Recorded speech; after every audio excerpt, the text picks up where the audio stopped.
Each candidate has already drawn a number from a hat, and the number they pulled corresponds with the seating order that they are here at the dais. All speaking will be on a timed basis, and I will interrupt if time is up and we need to continue to move on. We have about 10 questions for the candidates. All of them have been submitted prior to this event to the Chamber, and I will randomly choose the questions to ask from that list. Questions will be on a timed basis as follows. The first candidate gets the first question and has 2 minutes to answer, and then each other candidate will have the opportunity to provide a 1-minute response. We will do this for the first portion of this hour, and then around 6:30 we will transition to more of a topic discussion where a topic will be presented. Someone will begin the conversation, one of the candidates, and then the others will have the opportunity to respond to that specific topic. Before we move into that format, each candidate has the opportunity to offer a 3-minute opening statement. And so we will begin with that. Mr. Rose, you are number 1 in the seating order, and you have the opportunity to start tonight. All right, can everybody hear me? I'm Johnny Rose, and I've been a Texas peace officer for 33 years. 28 of those years were with Hood County, so I know all the problems and issues of Hood County Sheriff's Office. I'm married to my wife, Lucinda. We have 7 children. And I want to ask you a question. Can government ever be good without God? Can our schools ever be good without God? I would say no. I mean, where are God's Davids and Daniels? Where are God's Joshuas and Calebs? And ladies, where are God's Esthers and Deborahs? Where are God's Shadrach, Meshach, and Abednego? You know, those 3 boys, they had to be from Texas. They were very brave. Now, if we don't stand for God in this time we're living in, He may not stand for us. And so that's why I'm running for sheriff. Thank you, Mr. Rose. We'll reset the clock to 3 minutes, and Mr. Deeds, your opening statement. I'm Roger Deeds. I've been your sheriff for 4 terms, 15 years, working on the 16th year. Glad to be here. I've worked hard. We've lived in Hood County, me and my wife and my daughter, since 1987. Got into helping the community right away with the fire department, became an EMT. Finally got into law enforcement, got into arson investigation, was a fire marshal, was a deputy, became a deputy in 1998. Just love serving people and helping Hood County, and that's what I want to continue to do. So, look forward to your vote for the future, and keep me in here. Thanks. Thank you, Mr. Deeds. And we'll reset the clock. Mr. London, your opening statement. Good evening. My name is Scott London. I retired as the sheriff of Eddy County, New Mexico. Of course, my law enforcement career started in patrol like most of law enforcement. And throughout my career, I served as a patrolman, a patrol sergeant, a detective sergeant. I was in charge of a community policing unit and civilian services, and even ran internal affairs. Right now, I'm serving as your chief deputy constable for Precinct 4 here in Hood County. And I did intentionally serve 1 term as sheriff. Because my first year in office, I became eligible to retire. So my very first campaign promise was to my wife that I would serve just 1 term. And in that 1 term, we overhauled our detective division, which resulted in an increase in our case closures. We saw an increase in our arrests and our warrants. We even closed 2 cold case homicides with an arrest. So I had a very successful term in office, and I supported my undersheriff to be my successor, and he actually won by larger margins than I did. So I bring the experience and the leadership to make the Hood County Sheriff's Office something the community can count on, and something that the employees can be proud to work for. With over 3,000 hours of formal criminal justice training, and as a police instructor, I value training, and I will ensure that our deputies are trained to adequately meet the needs of Hood County. I'll hold them to higher standards to make sure that the community is not only heard, but served with dignity and respect. Now, right now we see an awful lot of overblown budgets in government. And I'll be very respectful and mindful of the budget process, and I will not go outside that budget process to request things that are anticipated. I'm also the guy who will protect your rights and liberties. If you've looked into me, you know that I'm the guy that stood up against the U.S. Marshals and the IRS when they were violating the rights of one of my constituents. So I know what it means to protect your rights and liberties, and I will ensure that the deputies are trained to know how to protect your rights and liberties. And so if these are things that you're looking for in your next sheriff, I do ask that on March 5th, or starting with early voting on February 20th, vote for Scott London for Hood County Sheriff. Thank you. All right, we'll move on to our first question, and this is directed to you, Mr. Rose. How can Hood County compete with surrounding counties to recruit, train, and keep deputies? I believe we need to think outside the box because all these agencies are competing for the same people. And we need to start coming up with new ideas on how to recruit people and how to keep them. And we need to start, and this goes for dispatch or any county employee. We need to find out what their needs are. Do they need daycare help? Do they need food at the house? Is it that tight of a budget? We need to find out what their needs are and come up with ideas to meet those needs. The deputies, if you give them a good, decent salary, they'll do you a good job. And I feel like if you go the extra mile for the dispatchers and the jailers, they're going to be a good, long-lasting employee that's willing to go the extra mile for the county. And to me, that's very important to retain people. Because if you're going to be one of those elected officials that throws a fit and bullies the employees and gives them a hard time, they're not going to want to stay. Just treat, in fact, it wouldn't cost any money just to treat employees decent. If you just treat them decent, they'll be loyal and stay. But when they're walking on eggshells at the office, they're not going to stay. You're going to lose them. And so that's how we handle the retention of hiring new deputies. All right, thank you. Mr. Deeds, you have opportunity for a 1-minute response. To retain deputies and any employee, we've done a great job in the last few years. The commissioners have got the pay up for deputies, dispatchers, and for the jailers, and that's made a big difference. We lost a bunch of people in the jail. We were down to 9 in the jail, and actually we got down 9 in the patrol division too, losing people. But then when that pay came up, we got those people back. We're still trying to get jailers hired that just take care of the employees, and we can give them a good salary. The upcoming new employees, the new people get out of the academies, they're not in it really for long term. They just want the money now, so you got to pay them a decent wage. So we've done that. We can always do better. So hopefully, as years go on, we'll be able to do better and better to keep the employees. Thank you, Mr. London. Your 1-minute response. So I'm no different than anyone else, and I like a pay raise like everyone else. But if you think over your life, most of the time, if you've left a job for another job in the same career field, you generally don't leave over money. Work environment is a large contributing factor to employee retention.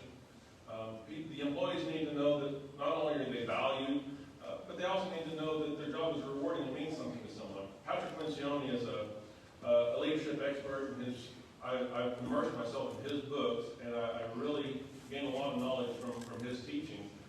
And I can tell you that when I was the sheriff in Eddy County, even though we didn't pay as much as the local police department, we had less of a recruiting and retention issue than they did. We had a tendency to keep our deputies.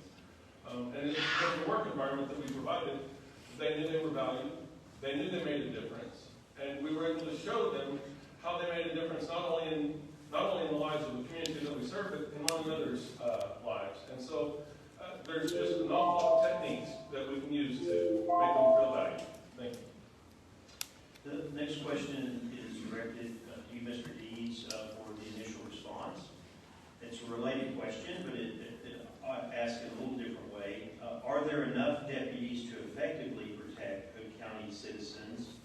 would you support adding more staff and paying them competitive wages, even if it means having to raise taxes to pay for them? We were able to get 6 more in the last budget, last October, so we're in the process of getting them trained and getting ready to get them out on the streets. They're in FDO training, things like that.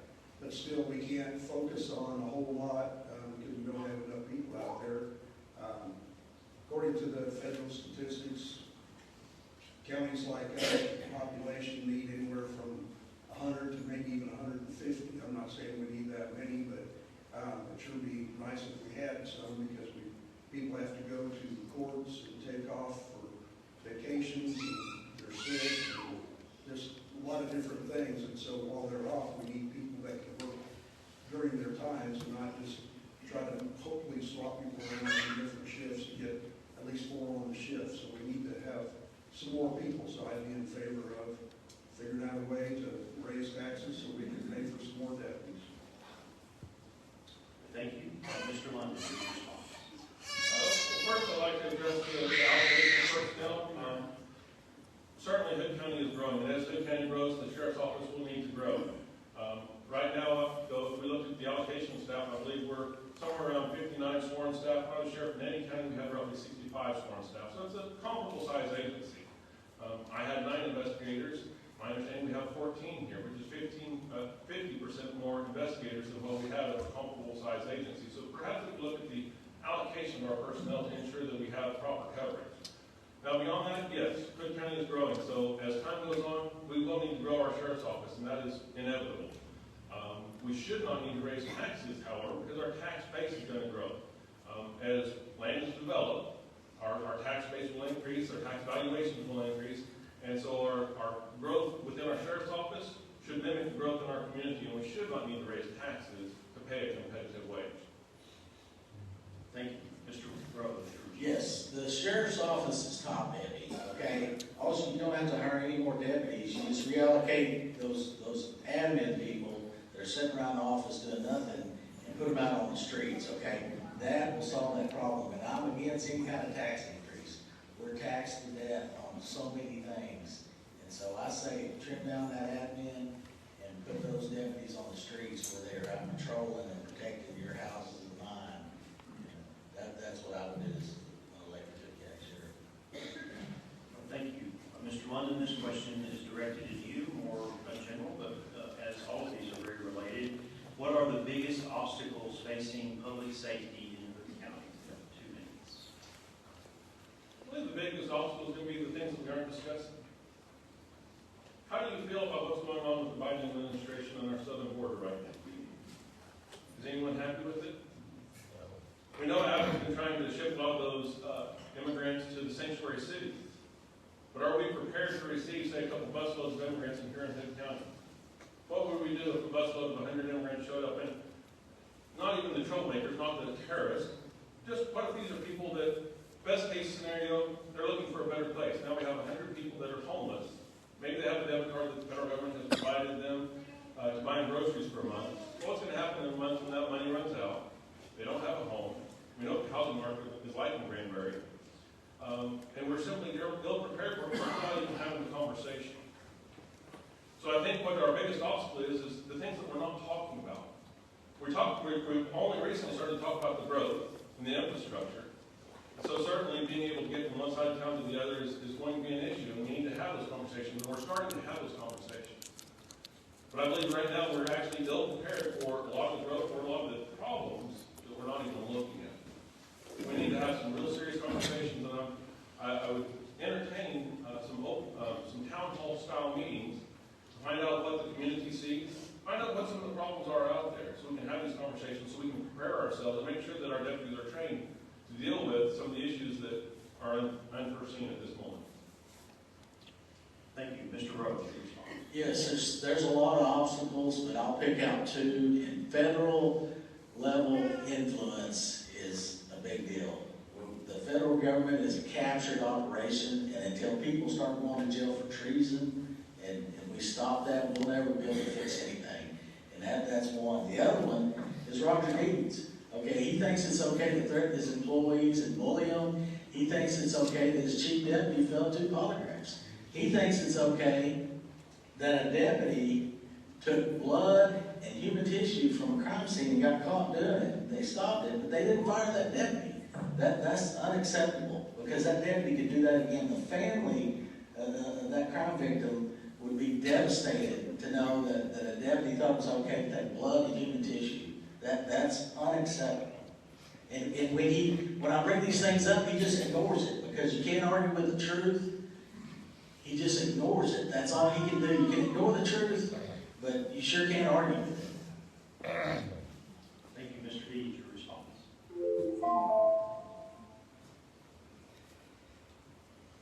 The biggest thing in Hood County is the growth.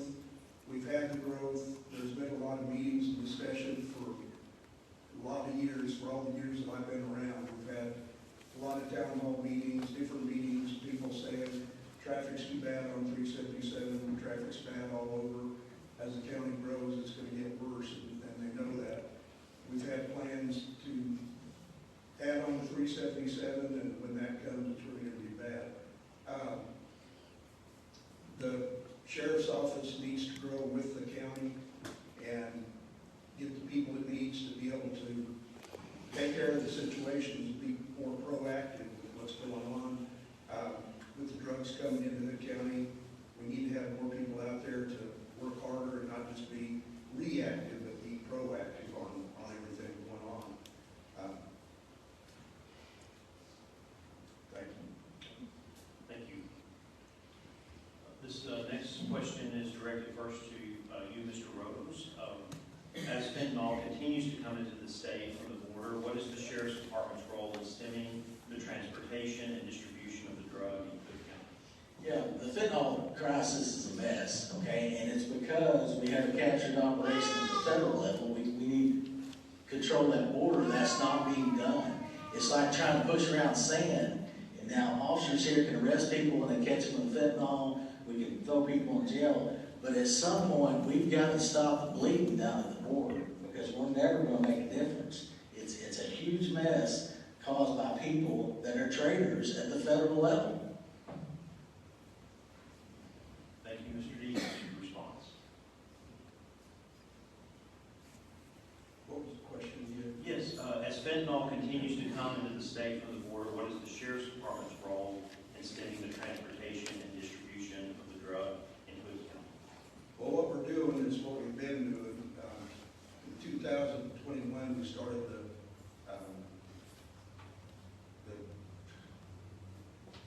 street crimes unit. And they've been doing a great job with what they're doing out there. They do undercover stuff, they do surveillance, they do whatever it takes if necessary to take care of the crime, take care of the problem stuff. We've got people doing interdictions out there, stopping people as it comes through, and then helping with those investigations to take care of the problems. We're going to continue to do that. And the patrol deputies out there, the young ones especially, they love getting out there and making traffic stops. And I do agree that there's a big problem at the border, and they do need to shut that all down, because it causes problems with the drugs flowing into Hood County, killing kids, causing all kinds of problems, and causing problems in the jail. Thank you, Mr. London, your response. Does anybody know what the longest war the United States has been involved in? Some will say Vietnam, some will say Afghanistan. It's actually the war on drugs. It started in January 1972, signed by President Nixon. And we've been wholly ineffective in our war on drugs.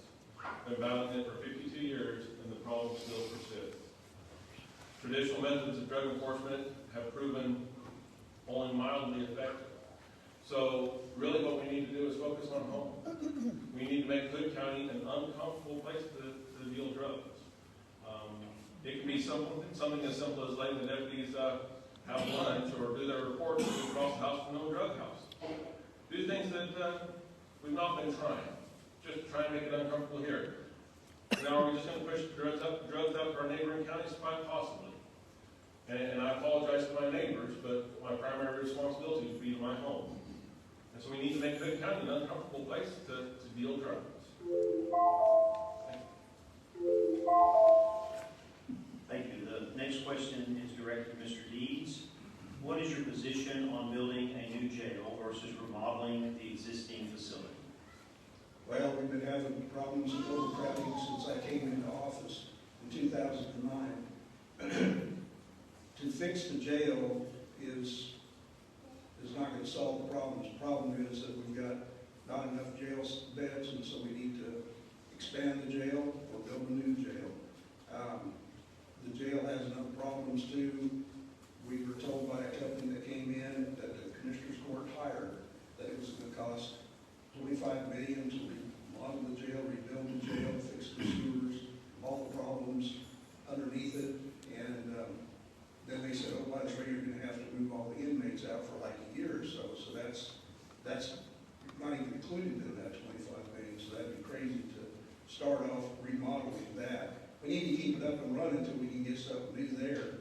And my guys do the best they can, trying to keep it running, paint the walls, paint the floors, keep it clean, and all that.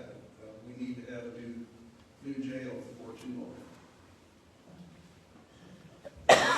Mr. London, your response. I think people on both sides of the argument agree that Hood County is growing and we need more bed space in our jail. That's not the question. The question is, are we going to expand the existing facility, or are we going to discard a building that was built in the 90s and build a whole brand new facility? The experts that he referred to, they said it'd be $25 million to repair the existing facility or $100 million to build a brand new facility. And I'm simply not convinced that you can't build a brand new facility for less than $75 million. I really believe all the numbers are inflated. But if we take the experts at their word, I believe we can expand the existing jail and then come back and remodel our existing one for much less money than it would cost to discard a 30-year-old building to build a new facility. Thank you. Mr. Rhodes, your response. Yeah, nothing against the current Commissioners Court, but Commissioner Court's years back, in my 28 years at the Sheriff's Office, has been kicking this can down the road as far as a new jail. We need a new jail. I mean, it's the one we have is falling apart. So at some point, we need to build a new jail. Do we have the money? I don't know. That's up to the commissioners. But if we're going to do it, I say let's get a 500-bed jail. That way we can house other inmates and maybe offset some of the money and the cost of it. Also, when Trump comes back, and he will come back, we're going to have a huge immigration issue of arrested illegals, and we need somewhere to put them and ship them back. So we need to think ahead and build that jail. But as far as the money, I don't know. The commissioners are over the money. I would say we need more. Thank you. Mr. London, this is a related question directed to you for your initial response. What is your position on sending inmates to other counties and spending taxpayer dollars for their transportation and room and board? That's not simply an obligation of doing business in Hood County. If we do not have enough bed space, we're obligated to ensure that the inmates are cared for, and so to ship them out of county is simply our only option. And if we're sending them out of county, we are responsible for the bill. And I really don't see there's any way around that. We're simply saddled with that obligation. Now, we can shop around and see if we can find facilities that might have a lower cost per night to house our inmates while we're doing that. But it leads back to we do need more bed space, and we need to expand our existing facilities. Thank you. Mr. Rhodes, your response. Yes, shipping inmates out to other counties is ridiculous. I mean, we have to do it because we have no choice. We have a 192-bed jail, and we have more than 192 inmates. Okay, so you just have to do it. But you have liability when transport officers are hauling those inmates back and forth. They could have a wreck. Bad things can happen. We need to keep everybody local, and that way the money we spend goes to us, and it's not to another community. So I say we quit doing that, and that supports building a new jail. But right now we have to. Thank you, Mr. Deeds. Your response. Yeah, today we had 234 in the system, and the biggest problem is 57 males. That jail was built for 20 females, and we had 57 females today. The out-of-county price just for the day alone was $3,510. So that's just today. That's not, that probably be tomorrow too. But we had 45 inmates out of county, so that's going up over the weekend. It always goes up during the weekend, and so when we started coming up over 230, I thought, you know, that, okay, it'll come back down Monday. Well, it didn't, it went up. So and then adult probation had warrants today, so the guys are going up there picking up or bring them back to the jail. So we got to figure out what we're going to do with them. And that's what I knew was going to be the big problem for the future. But what are we going to do when they call and say, come and get your inmates? And last week they did that in Parker County. They called us and said, come get them. We don't have the room. Thank you. This question directed to you, Mr. Rose. What can the county sheriff do to deal with the growing mental health crisis in our area? Yeah, it's a big deal. The world we live in is a crazy place, and there's a lot of mental health issues with people. And I've got a plan, as part of my 7-point plan when I'm elected sheriff, is let's try this. We have a faith-based approach to the mental health crisis, and what that is the deputy will go out if someone's committing suicide. They'll make sure the scene is safe, and then we partner with churches and get volunteers, and we train them, and they come out and they tell these people the hope we have in Jesus. Nothing else is working, so why don't we try that? Is it going to help everybody? Maybe not, but it's sure worth a try. And so that's how I would handle the mental health crisis. Thank you, Mr. Deeds. Your response. When I first came in as sheriff, we dealt with mentals like every few weeks, or at least like once a month or so, but now it's multiple times every day.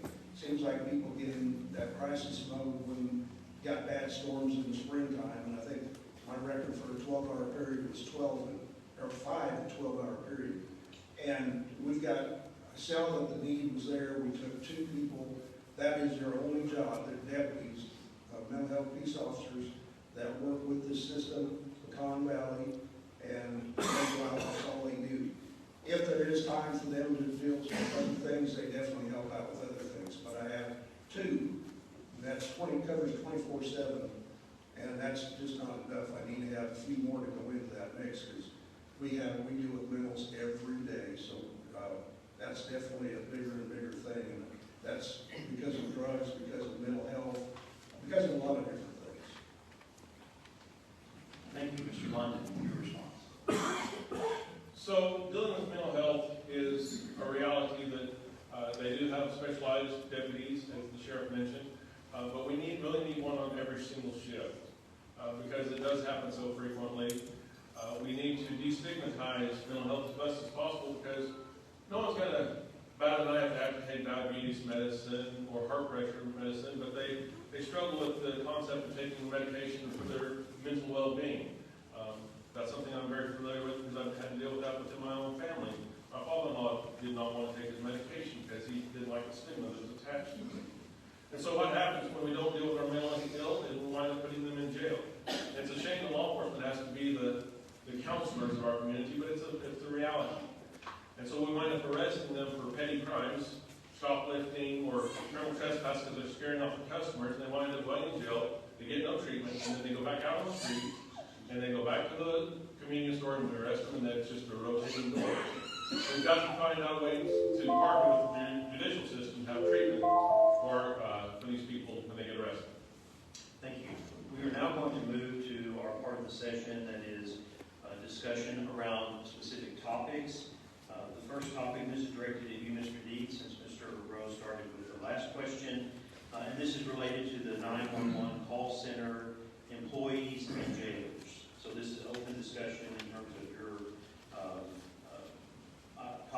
topic, your ideas, your concerns, or issues that you would like to address if you're reelected.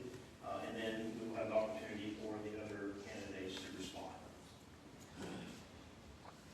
Okay, the 911 office, it doesn't matter if you live in Con Plantation or Lafayette, Texas, or anywhere in between. You call 911 or the non-emergency number, you're going to get one of my employees. We're in the process of training. We get a lot of good people in there. Now I'm down, we lost one last night with problems. We got 3 openings, I believe, in dispatch now. So it's always, you almost get there and then you lose a couple. And so we'll try building them back again. Sean McGuire, he runs that office in there. He does a great job. We're getting updated with a lot of new equipment, with a lot of good tools. We're in real good with 911 out of North Central Texas COG. I've worked with those people up there for many, many years, for 20 some odd years. So they know me, I know them.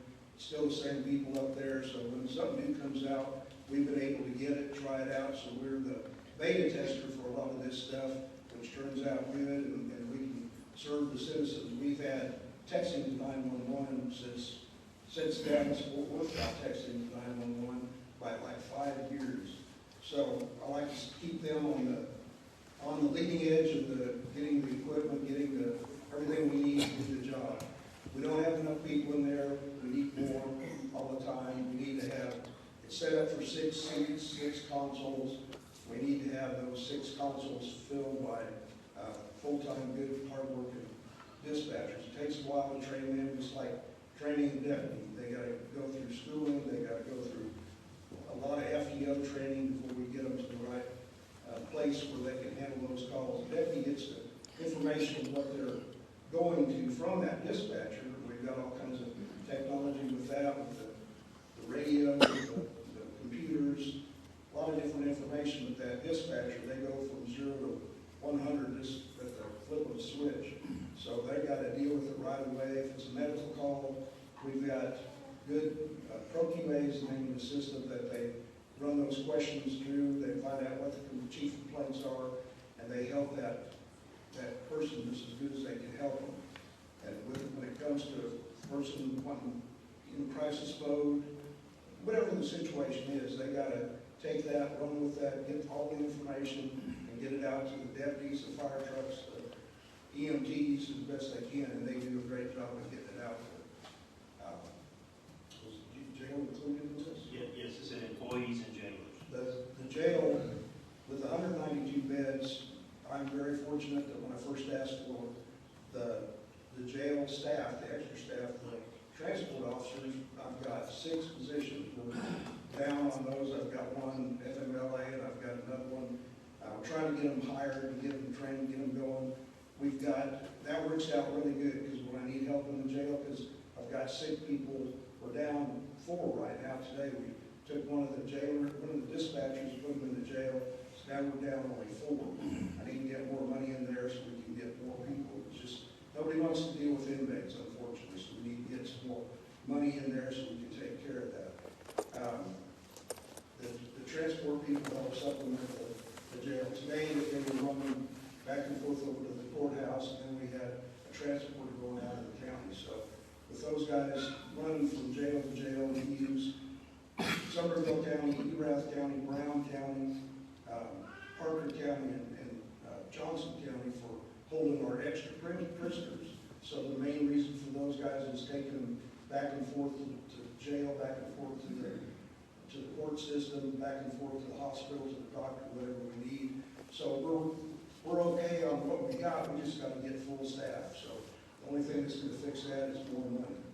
So hopefully we're supposed to get some money from the state of Texas and put that in there so we can get the people we need.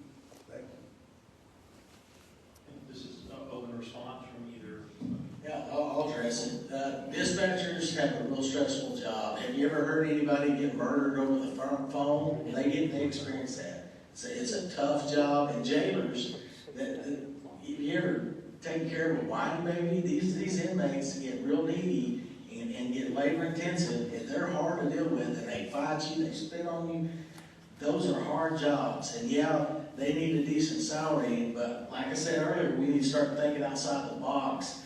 We could open up a whole new pool of potential employees by getting with single moms who need their kids watched at a daycare, or they need the expense of daycare, because single moms, they either work and spend that money on daycare, or they don't work because daycare is so expensive. So we need, and of course, this is more of the commissioner's area, but why not come up with some kind of vouchers for the employees or a county daycare where they know their kids are taken care of? That way, when you do that for an employee, they're going to be loyal, faithful employees, because my employer, the Hood County, cares about me so much.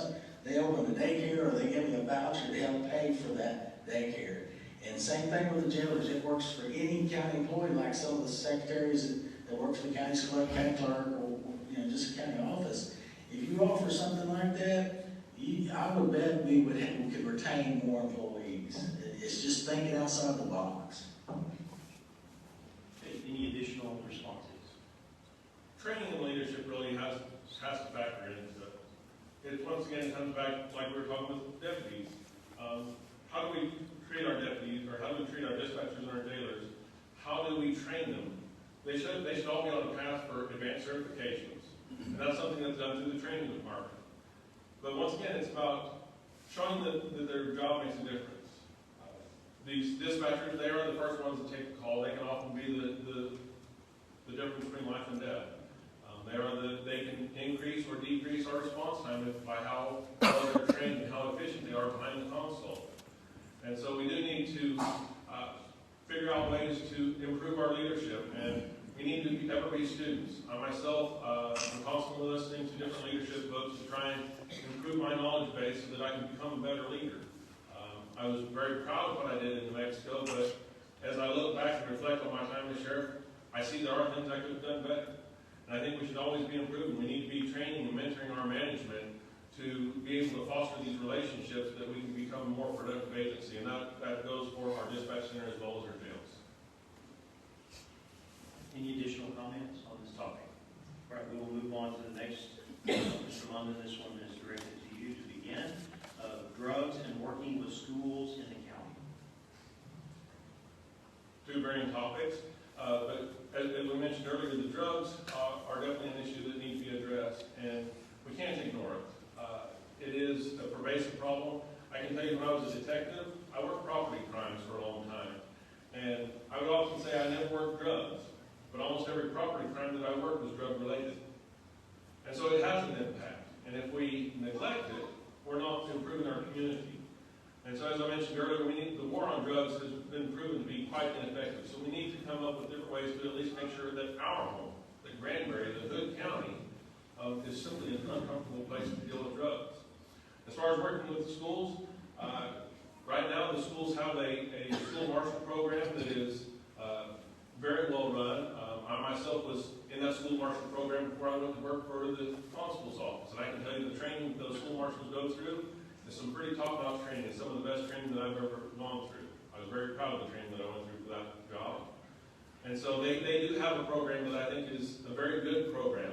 And having school marshals in our school is an absolute godsend. Because what better way to deter an active shooter in our schools but to have staff in our schools that are armed. And there are teachers, and we don't disclose who they are nor how many they are. But we do have teachers and staff in our schools that are armed to protect our children. And so our law enforcement really should be training with those school marshals. And I don't know how much they are training right now, but they need to be training together. We need to, during the summer when the schools are empty, have our law enforcement go to the schools and learn what the layouts are of the schools so we can know how to get around, understand the language, because if you're around some of those buildings, they're so large, if you don't know how to communicate, where's Pirate Hall? Well, if you're not from Granbury, you may not know where that is. And so our law enforcement needs to train with the schools to make sure that if there is, say, a Uvalde type incident that occurs here in Granbury, God forbid, that we are trained and prepared to do that. Thank you. I'll address that. Drugs, as far as drugs, we need to address the issue of the border to stop the bleeding. That border has to be shut down, and that will slow down the flow of drugs. And locally, we just keep doing what we're doing as peace officers. You have canines, you have interdiction stops, different stuff like that. But as far as schools, part of my 7-point program that I'll implement when elected sheriff is I will partner with veterans. we need to utilize, that's a resource that's untapped as veterans. And you put a couple veterans outside of school, they will know what to do. When evil shows up to hurt our kids, they will know what to do, okay? Within a blink of an eye, they'll have that problem taken care of. And I also feel like this gives the veterans a purpose and will address some of the mental health issues that veterans have. That they're in the military doing their duty, and then they all of a sudden get kicked into, into civilization where we don't even know which bathroom to use, and they feel like they don't have a purpose. Well, you give them that purpose to set outside schools to protect kids, and they'll feel pretty good about that. And so that's something I want to do as partner with veterans. Other responses? This year, well, this last wintertime, springtime, the legislation came up with a deal to try to make us work harder together with the schools. We have 3 school systems here in Hood County. Granbury Independent School District is the biggest. We've got Toller, we've got Lipan. They made sure that we meet together now on a quarterly basis, or twice a year basis, I guess is what the bill said. We're going to hopefully be able to do more meetings than that. And the first one that we had at GISD, we had Toller there, we had Lipan come in there. We've got a close working relationship with them now, and what they have with the marshals, it's great. They can't afford to put in officers that have experience on the street and hire them and put them in the schools, put one in every school like was the mandate, but being able to put the marshals in there, that's a great start until they can afford more money as it comes available, or if they can get more marshals out there, that's good. And like what was already stated about the people, the teachers, the people that are involved in that. We've got some emails from the school that they're changing up some things, the way they do business with the marshals, and make it easier for them if they have to deal with anything right away. The kids are our future. We need to take care of them. The DARE program starts at an early age. Johnny used to be a DARE officer years ago, and I wish they had more stuff for the school kids, the adult or more aged kids with the high school. Seems like once they get into high school, they forget. I've got a grandson, 17, so he forgets what happened in grade school sometimes. We need to reaffirm all that, reinforce all of that. But we're here to work with all the schools, all the school systems, and we're going to do whatever we need to do with the best we can do it with the staff we got available. Thanks. Any other comments on this topic? Could I have a time check? I'm not able to see the clock on the. We have 5 minutes. Okay, very good. So we have time to move to one more topic here before the closing statements. This one is, I believe we directed the last one to Mr. London, so Mr. Rose, to begin this topic discussion: homelessness and its effect on public safety. Yes, homeless people. In fact, most of us are probably one paycheck away from being homeless. You have a serious health event, can't work, you may end up homeless. Okay, it's a big issue. The homeless people have figured out if they lay in the road, somebody's going to call, and when the officer shows up, the officer doesn't really know what to do. There's no resources for homeless people. That our community needs to figure out what you want to do with homeless people and find a way to help them, because these homeless people will lay in the road, the officer shows up, they're like, where can I take you? So they basically county line these people from county to county to county, because the officer doesn't know what to do with them. There's no resources for them. So they give them a free ride, and that's why these homeless people know to lay in the road, because they'll bring a ride where they're at. And so it's a huge issue. It's like the drug problem, and it's like the school violence problem. There's a lot of issues a sheriff has to deal with, and so we definitely need to come up with some kind of program, and the voters need to be good with it, and I think most people would be, but we can't just stop. We're ignoring that elephant in the room. We've got to address that issue. Responses? over the years, we've had a growing demand for people that are homeless. More and more when I get them booked into my jail, they say, well, I'm homeless, after they've done drugs, burglarized houses, a lot of different things. But there is a true need out there for some people. There's a group of people that called couch surfers that did come in, put together places. There's a place out there just when you go into Oak Trail Shores, for the males, and there's the same thing for the females too, in a different spot. They do the best they can with taking care of the homeless people. Victim assistance is under me at the sheriff's office with Mary Flores. She does a great job. Supposed to be taking care of the victims that come in and find out who the victims are after a suspect gets arrested, and then they help the family. But when she's not doing that job, taking care of those victims for that, then she's out there taking care of the other issues in the community.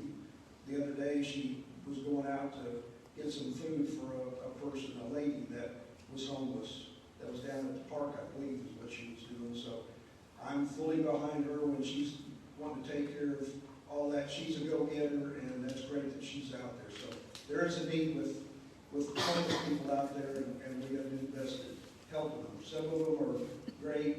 They're just down on their luck, and do the best we can to help them. And then some are problems and they go to jail too. So works both ways. So I think homelessness is one of those issues in Hood County that we often don't even recognize because it's not so in your face. It's not like it is in some of the big cities. We may not even realize that VRA has stopped overnight camping in most of the parks because of the homeless problem. Mike over at Couch Surfers has told me that over the last 4 years, he's housed approximately 800 men. It's a lot bigger number than I think most people realize. And unfortunately, his female facility was shut down a while back because of the fire, so they do not have a homeless facility for women right now. Now, in the years before they had to shut down the female facility, which has been within the last 4 years, he did house approximately 200 females. So that's about 1,000 people that he's housed over the last 4 years. And right now there is no place for females. And as a matter of fact, just within the last week or so, I believe 2 weeks ago, there was a woman here in town who was dragging around her oxygen bottle, homeless. She had been evicted. And despite the fact that she has some mental health issues, she refused any services from Pecan Valley, so they were unable to assist her. Couch surfers worked very diligent with her to try and find some type of solution. There simply wasn't one available. She wasn't the victim of domestic violence, so she didn't qualify for a domestic violence shelter, for a women's shelter like that. She was simply homeless. And right now, there is no resource for females in Hood County.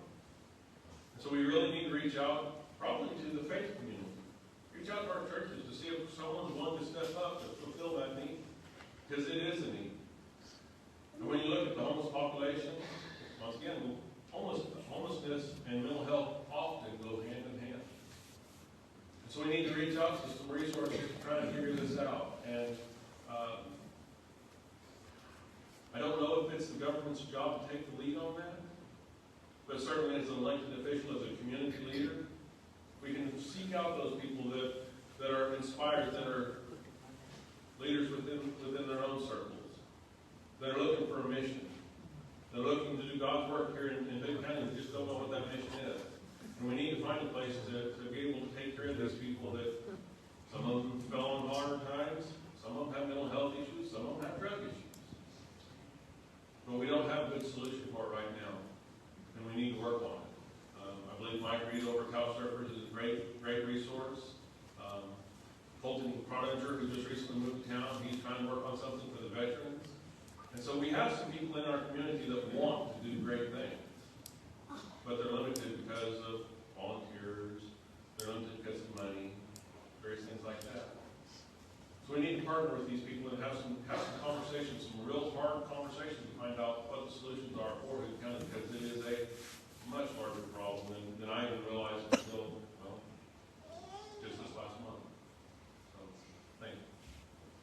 So each candidate, as we close this session, is given 1 minute for closing statements. Starting with Mr. Rose. Mr. London, would you please begin this end with your closing statement. So as I mentioned, I'm Scott London, former sheriff, so I have the experience of leading sheriff's office. I'm very proud of the work that I did as sheriff. We closed 2 cold case homicides within 1 term. We increased our arrests. We improved the morale.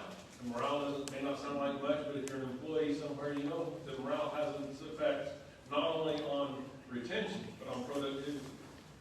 And so I have the leadership to take the sheriff's office to a better place. And I'll hold you guys accountable to make sure that the community is heard, listened to, that reports are taken, the big ones and the little ones, that they're trained on defending your rights and liberties.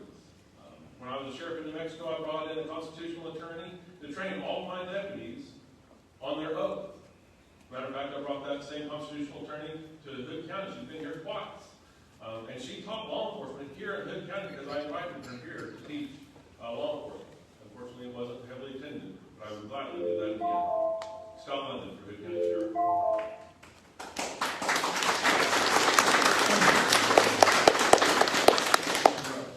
Yes, I'm Johnny Rose. I've got 33 years as a Texas peace officer, 28 of those here in Hood County, so I know the issues at the sheriff's office. I've got a 7-point program that I'd like to implement real quick. It's I want to trim down the admin at the sheriff's office. I want to there are some deputies, not all, but some that are violating the people's constitutional rights. Number 3, I want to do the mental health or the faith-based approach to the mental health problem. Number 4, I want to get an inmate work program where they learn a trade or a skill and then keep them off the streets. Number 5, partnering with veterans so we can protect our schools and community. And number 6, I want to simplify the reporting process, make open records more available to everybody. And number 7, constitutional training for deputies and the public. I want to get everybody on the same page, and I'd like report cards for elected officials. Thank you.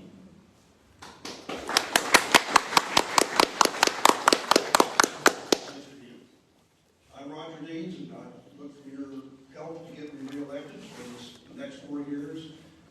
One of the things that I've heard tonight and other times, I've got good morale there at the sheriff's office. I've got a great staff, whether it's the patrol division, admin division that gets in there and helps do whatever has to be done. When we do a lot of things, I think like the commissioners, their heads would spin if they really came up there and spent a day and knew everything that we had to do. So we're ready for the next 4 years, and I look forward to that. Got great morale, got great people. I've got great experience. The training, as far as that goes, we train my training department.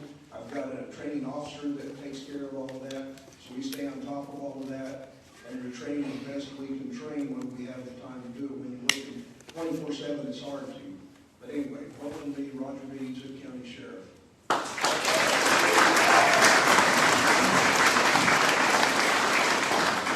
On behalf of the Chamber of Commerce, I want to thank all of our candidates tonight. I want to thank you as well for participating. We followed this with the debate